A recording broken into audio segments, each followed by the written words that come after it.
വരൾച്ചയെ തുടർന്നുണ്ടായ വേനൽ മഴയിൽ വയനാട്ടിൽ വീണ്ടും കൃഷിനാശം. ഉണങ്ങി നശിച്ച വാഴകൾ ചെറിയ കാറ്റിൽ പോലും വീഴുകയാണ്. കൽപ്പറ്റ കൈനാട്ടിയിൽ മുട്ടിൽ കൃഷിഭവന് കീഴിൽ ചേലക്കത്തൊടി റസാഖിന്റെ 4000-ലധികം വാഴകളാണ് നശിച്ചത്.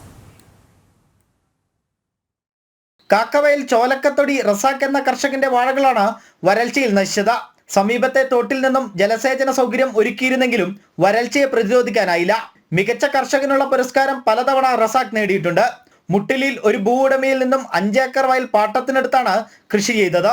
5000 വാഴയിൽ 700ഓളം വാഴ മാത്രമേ വിളവെടുപ്പിന് സാധ്യമായുള്ളൂ. ബാക്കി മുഴുവൻ കരിഞ്ഞുണങ്ങി.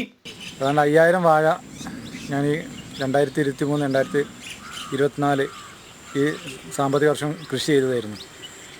അതിൽ ശക്തമായ കാറ്റും മഴയും വെയിലിൻ്റെ ചൂടും ഒക്കെ കാരണം 700 കൊല പോലും നമുക്ക് വെട്ടാൻ കിട്ടാത്ത രീതിയിൽ ബാക്കി മുഴുവൻ നശിച്ചു പോയിരിക്കുകയാണ്. 10 ലക്ഷം രൂപയോളം മുടക്കിയതാണ്. 2 ലക്ഷം രൂപ പോലും കിട്ടാൻ സാധ്യതയില്ല. ഇനി മുന്നോട്ട് കൃഷി ചെയ്യണമെങ്കിൽ ഇതിന് ക്യാഷ് കിട്ടിയിട്ട് വേണം. അപ്പോൾ എന്ത് ചെയ്യണം എന്നുള്ള ഒരു ആശങ്കയിലാണ് ഇനി മുന്നോട്ട് നിൽക്കുന്നത്. കനത്ത വരൾച്ചയെ തുടർന്നുണ്ടായ വേനൽ മഴയ്ക്കൊപ്പം കാറ്റും കൂടി വീശിയടിച്ചതോടെ വാഴകളെല്ലാം പിടിച്ചു നിൽക്കാനാകാതെ നിലം പൊത്തുകയായിരുന്നു. കൃഷിയിൽ നിന്നുള്ള വരുമാനം കൊണ്ട് മാത്രം ഉപജീവനം നടത്തിയിരുന്ന റസാഖ് വൻതോതിൽ കൃഷി നശിച്ചതോടെ നിരാശയിലാണ്. ജനം, വയനാട്.